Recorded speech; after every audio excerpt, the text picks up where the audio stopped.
Olá, senhoras e senhores, sejam todos muito bem-vindos. Para aqueles que não me conhecem, me chamo Arthur Rocha Tavares, Távora Dantas, Prado Pontes. E no vídeo de hoje eu estarei mostrando uma ideia que eu achei elegantíssima, bonito demais. Eu estava fazendo algumas questões sobre capacitores e dielétricos e me deparei com essa aqui que eu achei tão bonita e tão interessante a ideia que eu decidi gravar esse vídeo e mostrar esse resultado para vocês. Tranquilo? Que seria, na verdade, a expressão para o cálculo da força de dielétricos em capacitores, tá? A força de interação entre eles, que é uma expressão tão da hora, tão interessante, eu acho que pode até cair em uma segunda fase de ITA ali, algo do tipo. Tranquilo?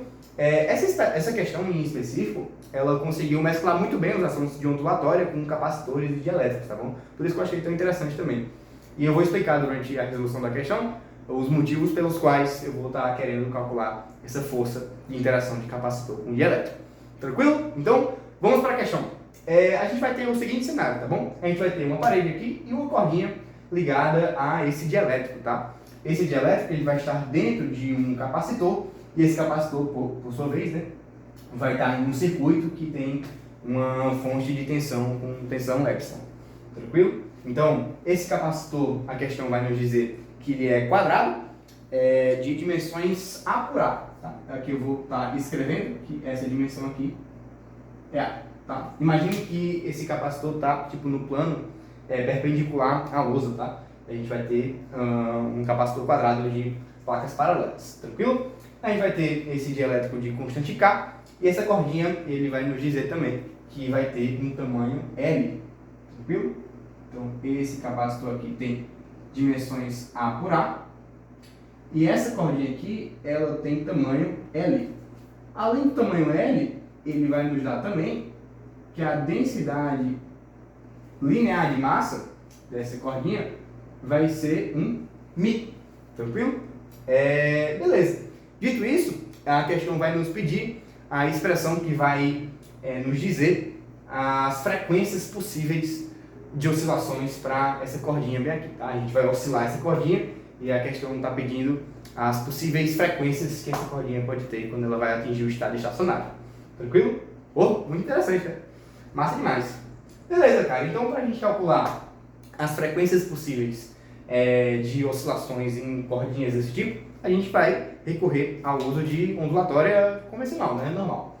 Beleza, cara. Então, eu vou começar a resolver essa questão escrevendo só a frequência de oscilação para cordinhas, tá? Eu gosto de escrever sempre assim. Que o comprimento da corda ela vai ser um múltiplo inteiro de lambda sobre 2. Tranquilo? Portanto, a gente vai achar o lambda bem aqui, tá? Aqui o lambda seria um 2L sobre N, certo? Agora a gente usa a relação fundamental da ondulatória, que seria a velocidade de propagação da onda, igual a lambda F, certo? O lambda a gente já sabe, vai ficar V igual a 2L sobre N vezes o nosso F. A gente ainda pode isolar esse F vai ficar N sobre 2L vezes o nosso V. Tranquilo? Eu nunca decoro essa expressão, tá? Nunca decoro essa expressão, por isso que eu sempre faço esse primeiro passo para depois chegar na expressão da frequência. É algo muito fácil de demonstrar, então eu gosto sempre de fazer esse passo a passo para poder dar uma lembrada, né? Beleza, cara. Agora a gente pode usar a relação de Taylor para achar a expressão para essa velocidade aqui, né? Então o terceiro passo seria utilizar a expressão de Taylor. A expressão de Taylor seria que a velocidade de propagação da onda na cordinha seria a tração sobre a densidade linear de massa, certo? Aqui a gente pode reescrever, colocar essa expressão aqui, e a gente chega que a frequência de oscilação dessa onda, ela vai ser do tipo N sobre 2L, que multiplica a raiz de T sobre μ.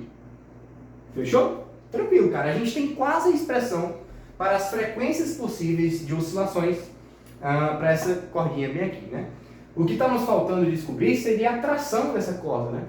Aí que vai entrar a nossa discussão sobre força em dielétricos, tá bom?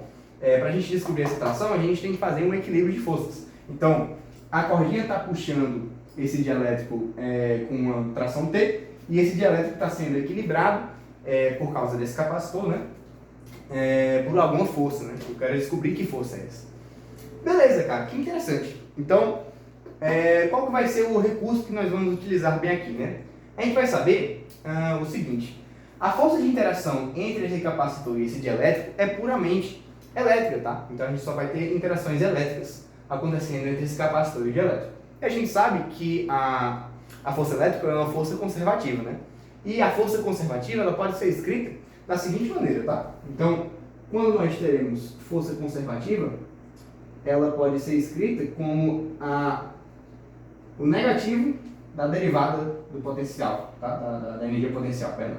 Então, a força conservativa, ela pode ser escrita como sendo menos du dx, onde esse u ela é a energia do sistema, tranquilo? Então, a gente vai achar uma expressão da energia e derivar na posição, certo? Essa expressão aqui, ela vem do trabalho, tá? A gente sabe que o trabalho de forças conservativas, ele pode ser escrito como sendo menos a variação da energia potencial, né? E se a gente escrever a energia potencial aqui desse sistema, a gente pode derivar aqui em relação a x e achar a força, portanto, de interação. Tranquilo? Beleza, cara. Então a gente vai escrever a expressão para essa energia, tá? Desse capacitor. Então, o que é que nós vamos ter bem aqui? A gente sabe que a energia de capacitores, ela pode ser escrita como sendo 1 meio da capacitância vezes a dDp ao quadrado, né? Então, meio de C1 vezes epsilon2 mais 1 meio de C2 vezes epsilon2. Perceba que C1 seria justamente a capacitância desse pedacinho aqui que não está com o dielétrico, tá? Então, a gente está fazendo uma associação entre dois capacitores, tá? Imagina que a gente vai ter dentro desse capacitor aqui dois capacitores, um com a constante elétrica 1, né? Valendo 1, que seria o vácuo aqui, e outro com a constante elétrica valendo K, tá? Então a gente vai ter uma associação de capacitores bem aqui. Então, a gente tem que calcular quem vai ser essa capacitância para esse pedacinho aqui que não está com o dielétrico e a capacitância para esse cara que está com o dielétrico. Perfeito? Beleza. Para isso, cara, a gente vai dizer que esse dielétrico ele está ocupando um espaço que eu vou chamar de x. Perfeito? O resto do capacitor, por sua vez, ele vai valer um A menos x. Tranquilo? Então, mais uma vez, a gente vai escrever a energia para o nosso sistema e depois tentar derivar na posição, né? Beleza, eu vou só reescrever esse cara aqui para ficar bem interessante para a gente, que seria um mu, né? Para combinar com essa nossa expressão que a gente escreveu bem aqui, tá? Então, mais uma vez, eu vou estar fazendo uma associação de capacitores bem aqui, onde a gente tem C1 como sendo a capacitância para esse trecho aqui que não tem o dielétrico, e C2 como sendo a capacitância para o trecho que vai ter o dielétrico. Perfeito? Tranquilo. Então a gente pode continuar escrevendo como sendo meio de epsilon ao quadrado, que multiplica C1 mais C2. Então a gente tem que lembrar qual que vai ser a expressão que vai nos dar a capacitância, né, para capacitor de placas paralelas. Certo? Para a gente ganhar um pouco de espaço, eu vou só apagar o que a gente já escreveu e, enfim, deixar em evidência essa nossa expressão bem aqui, tá? Então, deixa eu só apagar aqui em cima e a gente vai ter o seguinte, tá? Vamos ter o seguinte. Quem que vai ser a nossa energia, portanto, né? Então, a nossa energia vai ser meio de epsilon ao quadrado. E quem vai ser o nosso C1, né? O C1 ele vai ser epsilon 0, que multiplica a área, né? E quem seria a área? Como o capacitor ele é quadrado, né? Como ele é quadrado, dimensões iguais, né? A gente pode escrever como sendo A vezes A menos X. Massa, né? Sobre a nossa distância, que eu vou chamar de D, tá? Então, a questão também teria que ter dado essa distância entre as placas, que seria um D, né? Essa minha figura está um pouco mais poluída, né? Mas eu acho que dá para entender. Perfeito? Então, aqui é a expressão para o capacitor que não tem um dielétrico. Perfeito? Tranquilo. Então, a gente vai ter mais esse C2. Quem vai ser esse C2? Esse C2 ele vai ser K vezes epsilon 0, que multiplica A vezes X sobre D. Perfeito? Mais uma vez, aqui é a expressão para o capacitor 1, né, que é sem um dielétrico, e aqui o capacitor 2, que tem um dielétrico. E quando a gente tem o cálculo de capacitância com dielétrico, a gente tem que colocar um fatorzinho K, o fator dielétrico. Tranquilo? Beleza, cara. Agora a gente vai só dar uma ajeitada nessa nossa expressão, beleza? Guarde essa expressão aqui da frequência, que eu vou dar uma apagada, mas já eu vou retomar com ela, certo? Então, nossa energia vai ser da seguinte forma, né? Perceba que essa nossa energia, ela vai estar em função de x, tá? Então, se eu mudar esse x, essa nossa energia vai estar mudando também, né? A gente vai ter aqui meio de epsilon ao quadrado. Eu vou colocar o a sobre d epsilon zero em evidência. Então, epsilon zero, a sobre d, coloquei em evidência, certo? Vai nos sobrar o quê? A menos x mais um k que multiplica x. Perfeito? Perfeito. Então, a nossa expressão para a energia em função de x seria meio de epsilon zero, epsilon vezes epsilon zero sobre a, sobre d, né, perdão, sobre d, aqui sobre a, aqui vezes a, né? Show. Aqui vezes a, e aqui a gente vai ter a mais k menos 1 x. Perfeito? Então, observe a expressão que a gente obteve, tá? E o que a gente vai fazer agora, né? A gente vai fazer o seguinte, cara, a gente vai derivar essa expressão para a energia, tá? Então, quando a gente deriva em função de x, essa nossa função, nós vamos ter o seguinte, tá? Aqui seria uma constante, a derivada vai só sair, né? Epsilon zero ao quadrado, epsilon zero a sobre d. Aqui, na verdade, aqui é um fator que vai multiplicar, tá? Então, essa aqui, de fato, é uma constante, vai zerar a derivada e vai nos sobrar somente esse fator, k menos 1. Tranquilo? Então, derivando essa expressão aqui de cima, a gente vai achar essa expressão aqui de baixo. Perfeito? Perfeito, né, cara? E essa expressão vai ser... Deixa eu só reescrever esse cara aqui para ficar mais claro, né? A gente tem que du sobre dx vai ser essa nossa expressão bem aqui, tá? E du sobre dx é justamente a força da nossa... Na verdade, a força de natureza conservativa, né? Então, a gente vai ter que... o módulo de du dx, ele vai ser a força, que é meio de epsilon ao quadrado, que multiplica epsilon zero a k menos 1 sobre d. Perfeito?